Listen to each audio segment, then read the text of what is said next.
안녕하세요. 제 채널은 누구나 최대한 찾을 수 있는 데이터를 말씀드리면서 공시학 키팩터를 통해 투자 아이디어를 찾아준 테린이 아빠입니다. 영상 속의 내용들은 누구나 찾을 수 있는 자료이고요. 찾아보시면 됩니다. 엑셀 데이터는 유튜브 멤버십 회원분들에게는 매주 1회 이상 업데이트해서 드리고 있습니다. 라떼 이상 회원분들은 비공개 텔레그램 채널도 참여 가능하시고 엑셀 다운로드 링크와 비공개 텔레그램 채널 주소 링크는 멤버십 회원용 유튜브 커뮤니티 게시글에 올려드리겠습니다. 영상 보시고 구독, 좋아요, 알람 설정 부탁드리겠습니다. 유사투자자문 법령으로 인하여 댓글 기능을 정지해 놓았습니다. 양해 부탁드리겠습니다. 예전에 이제 이 주식 초보자들은 어떻게 주식을 하는 게 좋을까 이런 고민들을 하는 영상을 찍어보자 라고 생각했는데, 야 이거 뭐 PER 설명하고 이런 거 해봐야 무슨 의미가 있냐 이런 생각밖에 안 들더라고요. 그리고 나서 이제 주변에 좀 물어보니까 제 영상이 어렵다, 무슨 얘기인지 잘 모르겠다. 그래서 이제 제 딴에는 초보자라는 게 주식을 그래도 한두 번 매매해보고 좀 털려보고, 어? 가치 투자라는 거를 어설프게 해봤다가 안 되기도 해보고, 뭐, 예를 들어 뭐 성장주 투자도 해봤다가, 뭐 보고서 보고 해봤다가, 차트 투자도 해봤다가, 이런 거 저런 거 안 된 사람들이 정말 이 방식, 제가 지금 하고 있는 방식들이 어쩌면 굉장히 쉬운 방식인데, 이 방식으로 정착하면은 괜찮지 않을까 이런 생각 하거든요. 실제로 제가 이걸 하고 있는 거고, 유동성 공급이 컨셉이 지속되는 것들을 어떻게 매매하는 게 좋을까? 어떻게 구성하는 게 좋을까? 오늘도 이제 어떤 질문이 있었냐면 종목 선정을 어떻게 하는 거예요? 라고 물어보시는 거예요. 그래서 종목 선정법이라고 이제 표현을 해봤는데, 제가 이제 생각하는 것들을 다 들을 테니까 여기서 이제 본인이 이제 가져갈 만한 것들을 챙겨 가시면 됩니다. 그리고 필요 없다라고 하시는 분들은 안 보셔도 되고요. 자, 이제 뭘부터 설명을 드리려면 제가 좀 정리해봤어요. 일단 전제 조건을 깔아야 돼요. 주식 투자가 뭐냐라고 했을 때 저는 돈이 꾸준하게 발생되는 것들, 결국 이제 연준이 유동성 공급하니까 주식 올라가는 거잖아요. 연준이 유동성 공급 끌으니까 다 박살 나잖아요. 마찬가지로 대한민국에 매수가 계속 발생하는 종목군들을 찾아야 되는 거고, 그 종목군들에 대한 컨셉의 논리를 우리가 빨리 파악해야 되는 거예요. 그 논리가 맞다고 생각하면 내가 생각하는 그 투자 논리를 지속하기 위해, 저는 그걸 그냥 유동성 공급 컨셉을 장기 투자한다라고 표현을 하는데, 그 유동성 공급 컨셉이라는 게 그 투자 논리가 있어요. 시장에서는 방산이든, 최근에 이제 뭐 공급 컨셉 중에 대표적인 게 뭐 AI 쪽에서는 반도체 AI 시장이 좋아진다, 그런 이제 논리잖아요. 그런 이제 논리를 내가 종목이라고 하는 도구를 이용해서, 도구가 종목에 너무 몰입되지 말고 종목이라는 도구를 이용해서 내가 생각하는 컨셉을 포트폴리오에 유지하는 도구일 뿐이다 라고 이제 생각해야 되는 게 제 생각이에요. 자, 그러면 이제 이 관점을 가지고 이제 들어가 볼게요. 일단 뭐부터 하셔야 되냐면, 저는 뭐부터 하냐면 무조건 이제 그 장 마감하고 나면 종목군들을 찾습니다. 어떤 종목들에서 매수가 발생했느냐. 근데 이게 매수를 우리가 볼 때 HTS에서도 충분히 우리가 확인할 수 있어요. 약간 컨셉이 다르긴 하지만. 그러면 이제 우리가 매수가 있고 매도가 있고 순매수가 있어요. 자, 매수에서 매도를 빼면 순매수가 나오는데 저는 이것만 봐요. 이거 안 봐요. 그러니까 매수 버튼이 어디서 계속 발생했냐, 그걸 보는 거거든요. 그러면 그 매수 버튼을 우리가 볼 때, 이제 저는 이제 어떻게 하냐면 장 마감하면은 이제 텔레그램 채널에 사실 제가 공부하려고 올리는 거나 마찬가지인데, 장 마감하면은 이제 4시 반쯤에 데이터가 대충 정리가 돼요. 그러면 그 데이터를 받아서 봅니다. 이런 식으로 이제 그 이제 이런 식으로 이제 보죠. 여기 보면 자, 주체별로 이제 보는 거예요. 사모랑 투신이랑 연금이랑 뭐 이런 게 보고, 마지막에 컨셉들이 이런 거다 라고 이제 정리를 해요. 그래서 이제 정리를 하면 다시 주요 수급 주체. 자, 저는 이런 개념이에요. 연금이, 아니, 연준이 유동성을 공급하면 주식이 오르더라. 주식 오를 가능성이 높다. 가능성이 높다. 마찬가지로 대한민국의 기관, 외국인은 유동성을 공급할 수 있는 주요 연준과 같은 놈들이다. 자, 이 생각을 가지고 들는 거예요. 근데 이게 한 종목 한 종목은 이 새끼들이 사는 게 멍청한 짓을 하는 경우가 있어요. 한 종목 한 종목들은. 근데 얘네들이 어떻게 평균을 내서 보면 돈이 어디로 가는지를 우리가 알 수 있는 거죠. 그래서 이걸 분류하는 건 주식 투자의 기초 과정이라고 제가 영상도 올려놨는데, 자, 이렇게 이제 분류를 하죠. 자, 이거는 시가총액 대비해서 사모가 돈을 얼마나 때려 넣었느냐, 투신을 얼마나 때려 넣었느냐, 이 등수예요, 등수. 등수인데 저는 여기서 이제 50등 안으로만 봅니다. 50등 안으로. 자, 이걸 오름차순으로 보게 되면 사모가 어디다가 돈 때려 넣었느냐, 한 50등까지, 여기 50등까지 보는데, 이 종목군들을 읽어보고 이 종목군들을 이런 식으로 분류하는 거예요. 뭐 반도체니 전력기기니 뭐 이렇게 분류를 할 수가 있어야 돼요. 그래서 이제 이런 식으로 분류를 하죠. 여기 이제 분류를 하는 거예요. 어떤 컨셉들을 애들이 샀는지. 그래서 이거 세 개 분류해보고, 외국인 시총은 안 봅니다. 외국인 시총은 너무 이제 이 검은 머리 외국인들이 많이 좀 섞여 있는 것 같아서 얘네들 종목군들이 개잡주가 너무 많다 보니까 잘 모르겠어요. 물론 이제 큰 것들도 있죠. 근데 테마주들이 엄청 많이 들어있어서 전 이쪽은 좀 걸러보는 편이고, 이제 사모의 시총 대비, 투신의 시총 대비, 연금의 시총 대비, 그리고 매수 기준으로 저는 매수만 본다 했죠. 순매수 안 봐요. 순매수는 매도가 섞여 있잖아요. 저는 이런 개념이에요. 매수가 꾸준히 발생하면 위에서 매도 압력이 낮아지는 구간에서는 매수가 꾸준히 발생한다면 이 주식은 오른다. 그 개념이거든요. 그래서 이 사모도 금액 위주로 보면서 돈이 어디로 갔느냐, 또 유동성이 어떤 종목군의 컨셉이 계속 박혔느냐, 상위 50등 안에서. 또 투신도 연금도 이렇게 봅니다. 그러면 이제 이게 저는 평균도 봐요. 시총 대비의 평균의 종목군들이 어디서 많이 시장에 꽂혔느냐. 여기서 이제 우리가 공통점을, 어떤 사람들은 투자 전략상으로 얘네들이 이런 투자 전략을 지금 시장에서 워킹하는구나, 이렇게 볼 수도 있겠고, 저처럼 이제 1번부터 6번으로 이제 어바웃으로 이렇게 나눠버릴 수가 있겠죠. 저는 이제 이렇게 이제 나눴어요. 분류는 정답이 없고, 분류는 스스로 열심히 해봐야 돼요. 열심히 해보고 계속 해봐야 돼요. 그러면 이게 막 미친듯이 널뛰듯이 변할 것 같죠? 그렇지 않습니다. 이거 제가 올려드리는 거 보신 분들은 아시겠지만, 여기서 1번부터 5번에 해당하는 컨셉들이 유지된 지 엄청 오래됐어요. 시장에 박살이 나는데도 이 컨셉들은 매수가 발생합니다. 그 말은 뭐냐면, 시장이 반등할 때 전체적인 시장의 매도 압력이 완화됐을 때 그동안 매수가 꾸준히 발생했었던 컨셉들이 반등 탄력이 좋다라고 이제 해석을 해야 되겠죠. 그리고 지금 현재도 이제 이쪽에서 계속 매수가 발생하는데, 제가 이제 말씀드리고 싶은 게, 우리가 이제 처음 주식하면 막 엄청나게 이제 숨겨진 히든 밸류니 중소형주니 이런 것들 자꾸 이제 해보려고 하는데, 하지 마세요. 그거 웬만해서는 기업 탐방해가지고 회사 내용 듣고 오는 애들 이길 수가 없어요. 가장 쉽게 이기는 거는 시장 분류에서 시장에 돈이 공급되는 컨셉들을 찾아내고 그 컨셉들을 열심히 연구하는 게 나아요. 바이오도 있고 최근에 다 있잖아요. 그래서 주요 유동성 공급 컨셉이라는 걸 이제 우리가 찾아서 합니다. 저는 개별주 매매 안 합니다. 예를 들어 넥슨 게임주가 올라왔는데, 이제 그런 고민을 해봐야 돼요. 넥슨 게임주가 올라가면서 다른 게임주들을 견인할 수 있는 역할을 하느냐. 그러지 못한다면 걔는 혼자서 지지고 볶고 난리치다가 시세가 마무리될 가능성이 높아요. 시세의 연속성이 떨어질 가능성이 높다는 거죠. 시세의 연속성이 좋고 그런 것들은 글로벌 테마예요. 글로벌 테마나 숫자가 나오는 거나. 그래서 이제 그런 것들을 골라서 하는 거죠.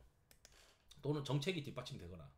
그래서 저는 이제 1번부터 6번이다 라고 이제 생각을 하면, 이제 여기서 우리가 그 포트폴리오에 녹여야 돼요. 녹여야 되는데, 지금은 여기서 이제 녹일 때 우리가 우선적으로 잡아가야 되는 것들이 있을 거예요. 우선적으로 포트폴리오에 잡아가야 되는 것들은 이제 우리가 일정 같은 걸 체크해야 됩니다. 이제 일정을 체크할 때 저 같은 경우는 이렇게 시간 날 때마다 일정을 이렇게 정리를 해요. 엑셀로. 끝난 것들은 다 이렇게 행삭제 해버립니다. 그러면 중요한 뉴스들은 여러분들이 스스로 해야 돼요. 여기 9월 중에 밸류업 지수 발표하면은 이게 모멘텀이잖아요. 그러니까 지금 시장에서는 한 달 전부터 지금 밸류업에 대해서 굉장히 관심을 많이 가지는 거예요. 그러니까 은행, 증권, 그리고 보험, 그리고 자동차 이런 것들이 밸류업 관련된 종목군이라는 거를 내가 인지를 못한다면 일단 지금 초보자가 아니고 주식을 그 초보자라고 하는 거는 그 정도 분류는 돼야 된다라고 생각하거든요. 그 다음에 이제 이런 뉴스가 있어요. 미국 생물보험법 입법이 가시화되고 있다. 이게 9월 말에 예정된 하원 전체 의회에 상정된다라는 얘기가 있어요. 그러니까 바이오가 세죠. 계속. 특히 이제 위탁 생산과 관련된 것들. 자, 이제 그러면 이제 우리가 돈이 어디서 도는지를 매번 장 마감하고 확인을 했다 이거죠. 그리고 조금 더 욕심을 부린다면 미국 시장을 체크합니다. 자, 미국 시장을 이제 ETF나 또는 이제 종목들의 성과를 바탕으로 비슷한 비즈니스 모델들을 가진 회사들이 있어요. 국내에서 바라봤을 때. 이제 그런 것들이 영향되는 것들을 머릿속에 많이 분류를 해놔야 돼요. 아, 미국의 어떤 주식이 움직이면 한국의 어떤 주식을 봐야지. 이거 한번 보고 넘어가면 안 되고 어딘가에 기록을 하고 그 기록을 체계화해야 되는 거예요. 그냥 넘어가면은 다음에 그때그때 볼 수가 없어요. 그리고 이거를 매일매일 아침마다 보는 습관을 들여야 돼요. 이 습관을 어떻게든 체계화해서 HTS에서 하든 아니면 엑셀에다 갖다 지지고 뽑고 넣든 본인만의 루틴을 만들어야 되는 거예요. 그래서 아침에 일어나면 미국 시장 뭐가 움직였는지, 미국 시장 주요 뉴스가 뭔지 이거부터 체크하는 거예요. 그리고 어떤 컨셉들이 미국 시장에서 워킹을 했는지, 그게 한국 시장에 유사한 게 뭐가 있을까, 그거부터 체크하고 장중에 뭘 하시는지 모르겠지만 장 마감하고 나서는 시장에서 돈이 돌았던 거를 체크하는 거예요. 이렇게 돈이 돌았던 거를 체크를 해서 아, 돈이 이쪽에서 돌았구나.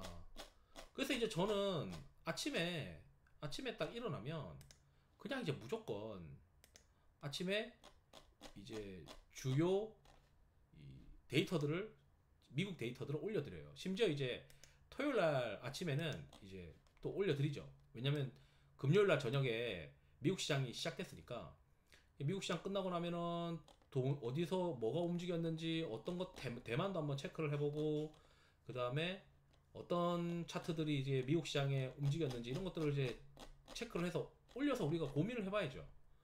그래서 이제 어떤 것들이 막 신고가가 났다, 미국의 어떤 종목군들이 신고가가 나면 그게 혼자 가는 게 아니고 비슷한 것 깔아들이 갈 수 있잖아요. 그럼 체크해야죠.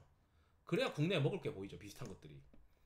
그리고 물론 이제 국내에 비슷한 게 실제로 이제 연관성이 떨어질 수도 있는데 그 연관성이 떨어지는지는 또 스스로 판단을 해야 되는 건데, 일단 기본적인 컨셉은 그렇게 하고 있습니다. 지금 하고 있는 게. 지금 이제 우리가 예를 들어서 밸류업 지수랑 생물보안법이 메인이에요. 그러니까 지금 시장에서 오늘도 그렇고 밸류업이랑 바이오가 엄청 셌어요. 그 다음에 실적 관련된 거 산업재.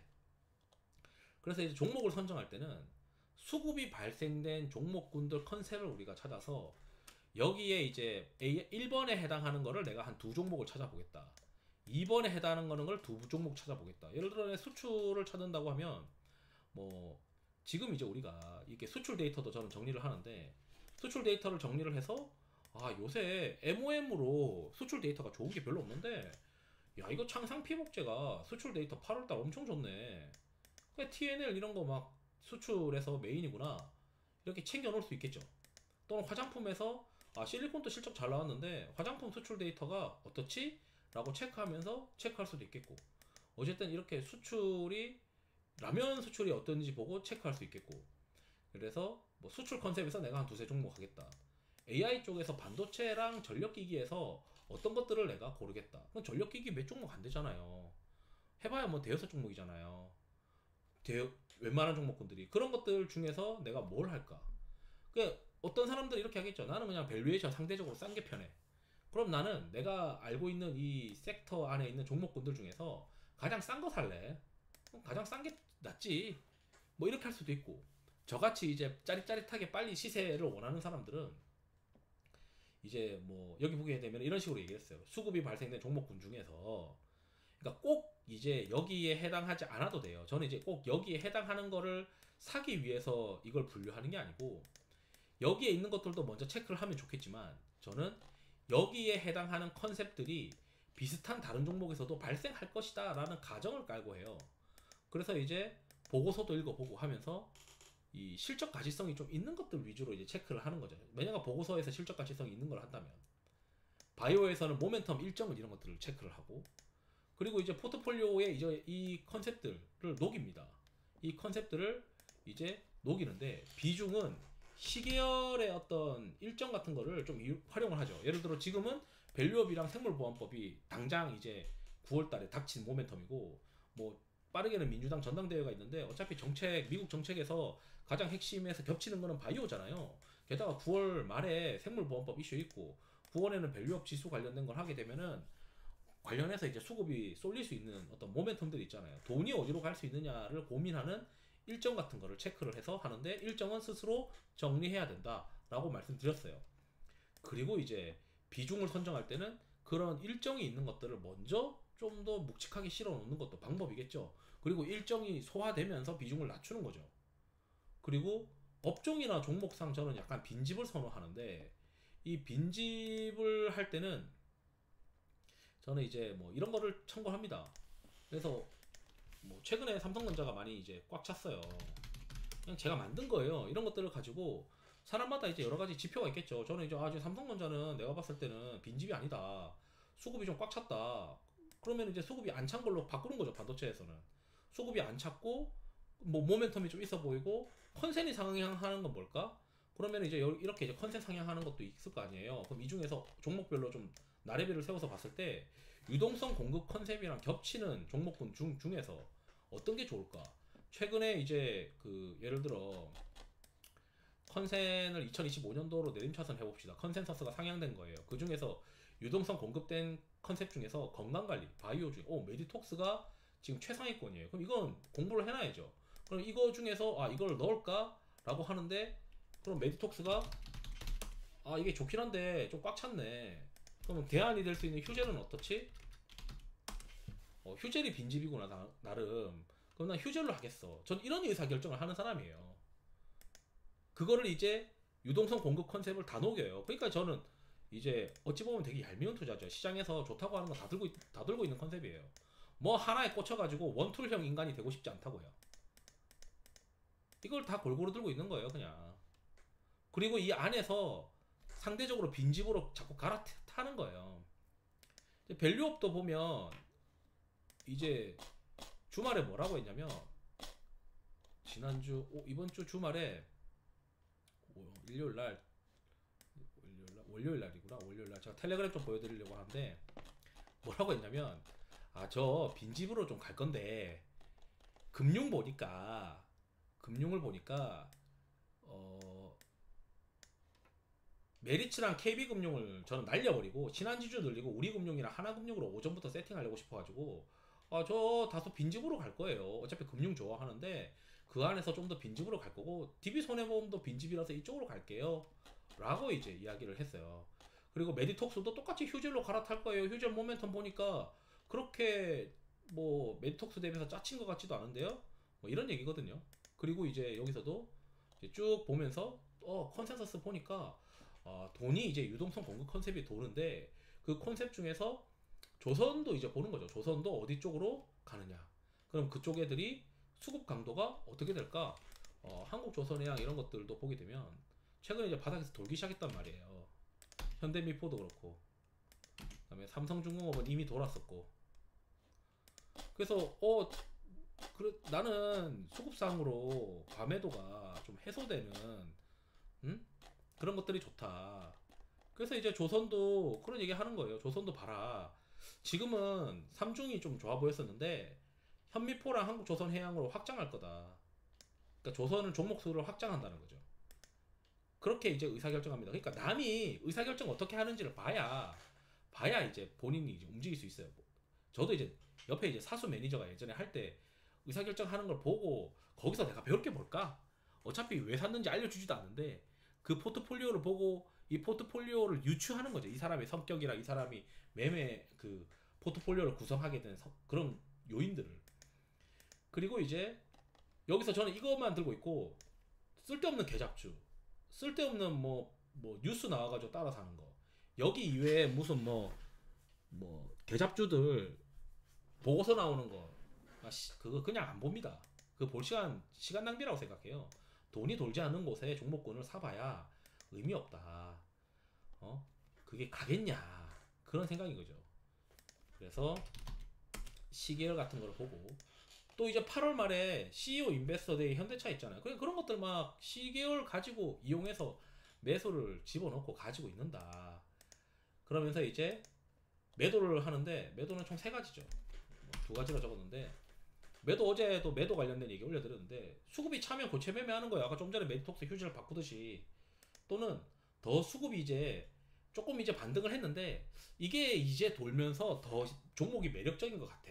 내가 봤을 때 그 보고서를 읽어보니까 조금 더 매력적인 포인트들이 있는 것 같아.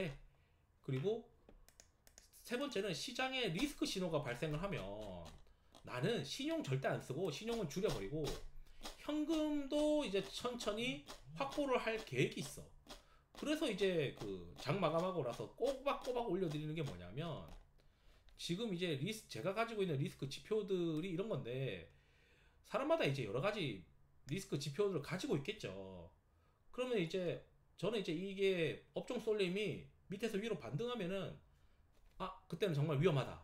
그리고 지금 이제 하나 더 추가한 게 피어 앤 그리드를 오실레이터로 바꾼 건데 이게 이제 위에서 꺾이면 지금은 현금 비중을 한 20-30%는 들고 있어야 되는 장이다. 이제 그렇게 저는 정의를 내려놓고 그 규칙을 지켜나가는 거예요. 그리고 상대 강도도 참고한다 돼 있잖아요. 지금 어디에 상대적으로 더 세냐 그걸 가지고 업종을 어디다가 밀어넣느냐 그 얘기를 하는 거예요. 그래서 이제 저는 가끔씩 이제 포트폴리오에 대한 비중을 알려드리긴 힘들지만 그래서 이제 막 이런 식으로 던져드려요. 아니 봐라 저는 그냥 이렇게 포트폴리오에 요 빨간색이 이제 상위권 비중이고 요건 다 하위권 비중입니다. 근데 이거 다 들고 있다 보면 유동성 공급 컨셉을 추종을 하면서 그 안에서 이제 상대적으로 빈집들을 좀 교체하고 나가고 있습니다.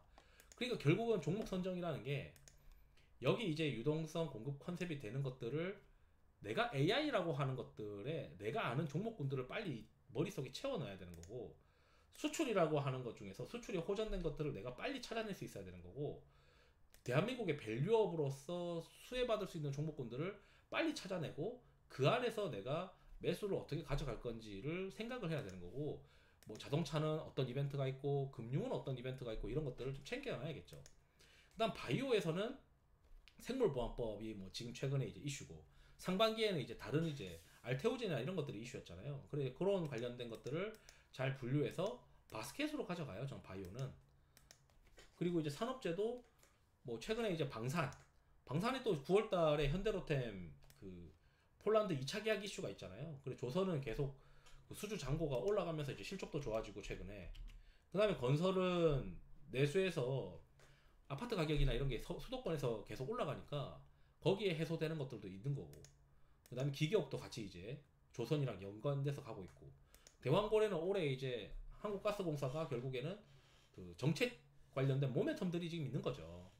이제 이런 것들이 계속 돈이 돌고 있으니까 이걸 이제 잡아가면서 깔아놓고 이제 포트폴리오 안에서 종목을 계속 교체해 나가는 방법을 하고 있다. 저는 그냥 이렇게 생각합니다. 그래서 괜히 뭐 하나 발굴해가지고 몰빵 쳐가지고 해봐야 그 뒤통수 맞거나 아니면 운 좋으면 잘 되거나 뭐 둘 중 하나겠긴 하겠죠. 근데 꾸준하게 잘하기 위해선 제 생각에는 돈이 도는 컨셉을 빨리 분류하고 만약에 내가 단타 치는 사람이다. 그럼 이 안에서 단타 쳐야겠죠. 이 1번부터 6번에 해당하는 종목군들을 리스트를 관심 종목에 집어넣고 그 안에서 단타를 쳐야겠죠. 대표 종목들. 응?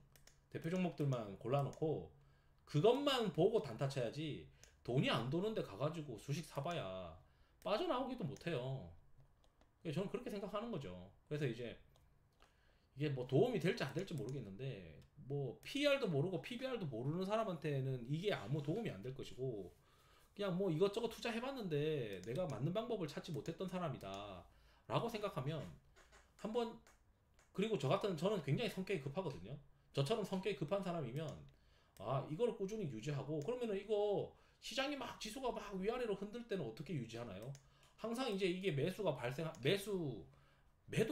강도가 높아져서 떨어졌을 뿐이지 한쪽 측면에서는 이제 매수가 계속 발생한다고요. 그러면 이제 그게 꾸준히 매수가 발생했는지를 점검하고 그 다음날 이제 팔지 말지를 고민하는 그런 걸로 계속 가는 거죠. 그래서 꾸준히 웬만하면 이 지금 이게 이 컨셉들 매수가 지속된 지 꽤 됐어요.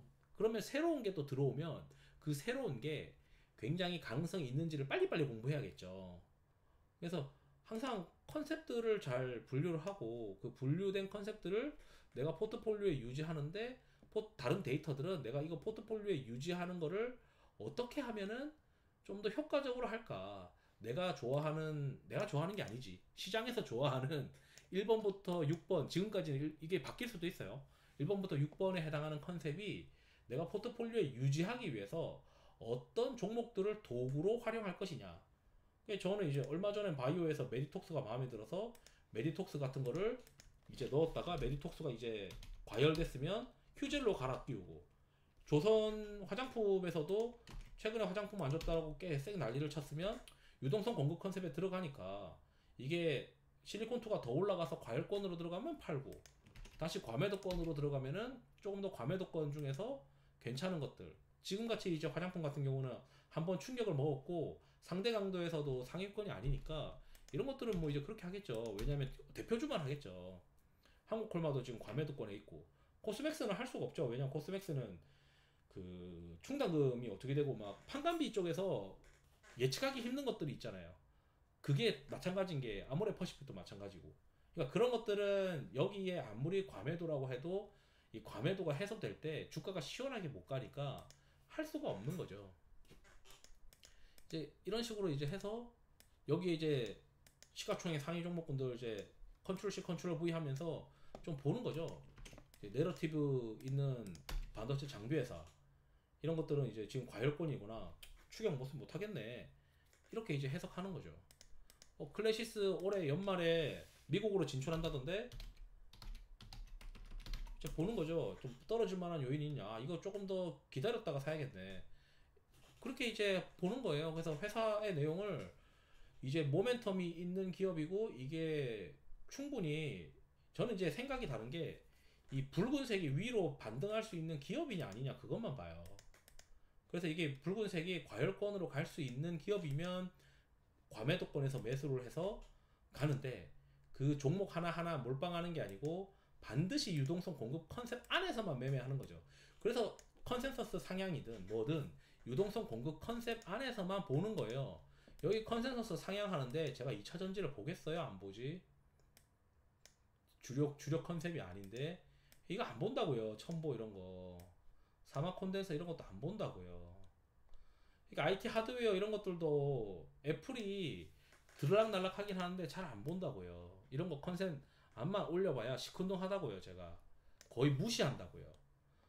건강관리에서도 이제 모멘텀 있는 것들 보고, 지금 시장에서는 삼바나 뭐 휴젤이나 뭐 파마리서치 이런 것도 있겠죠. 근데 파마리서치도 이제 괜찮네라고 하더라도,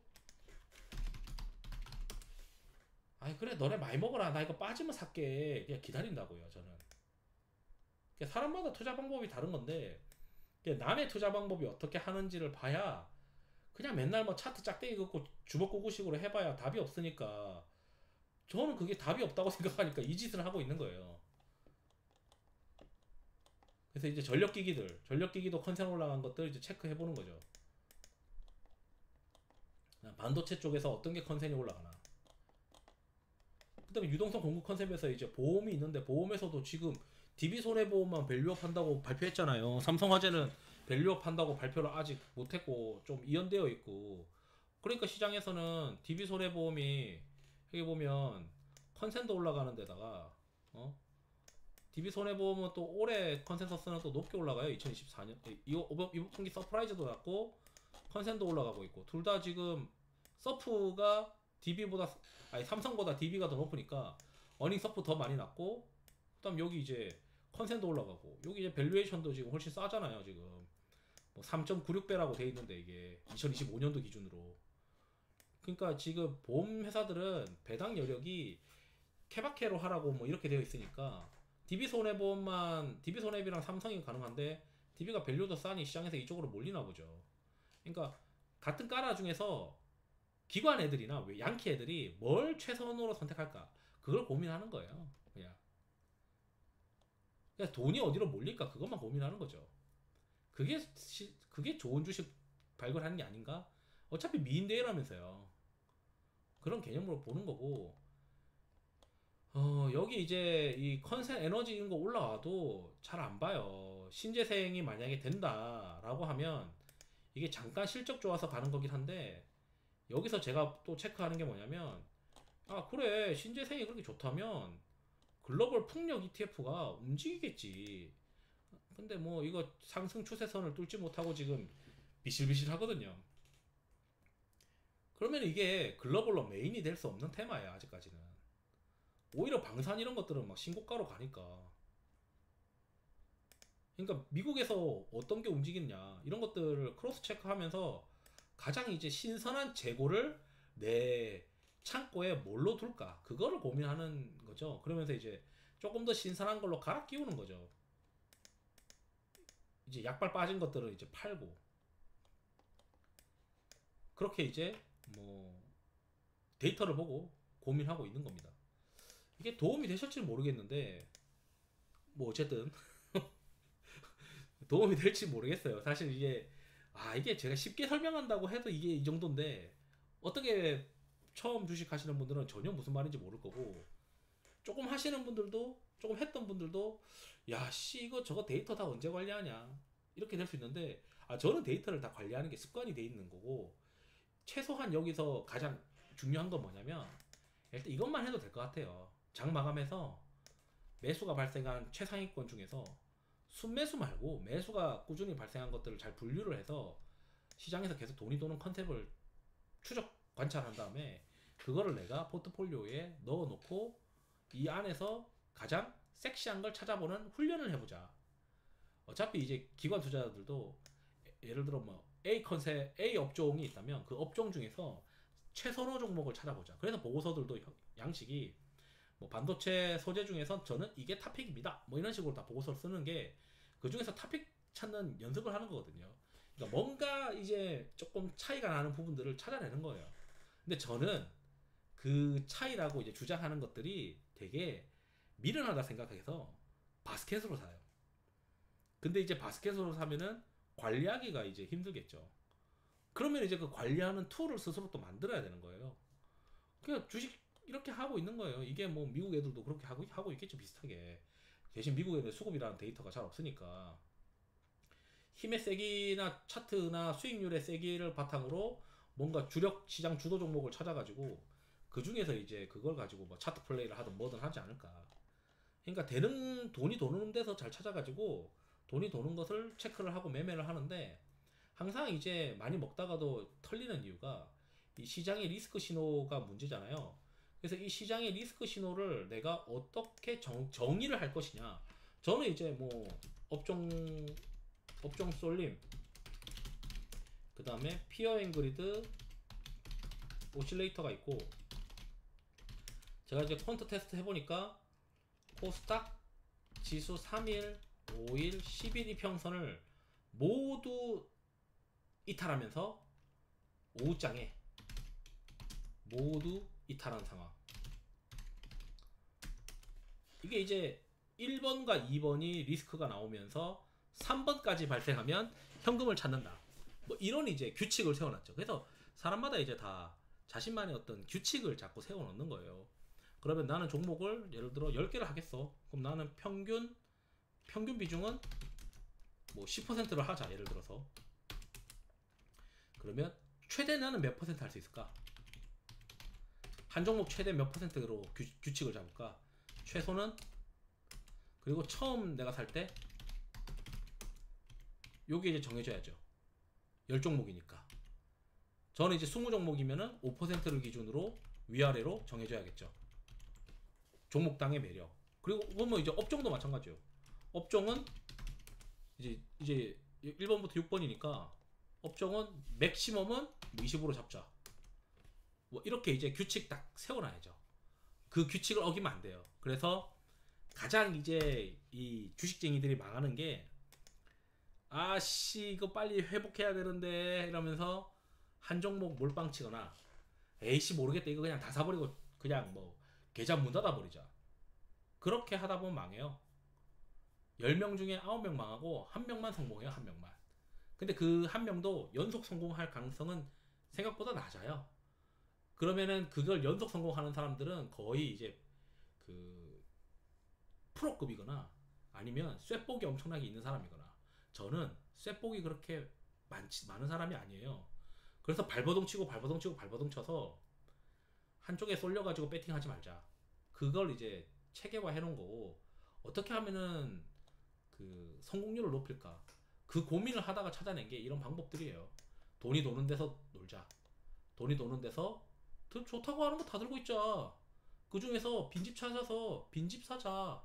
왜 내가 남 좋은 일 시켜줘야 되냐? 그런 식으로 이제 플레이하고 있습니다.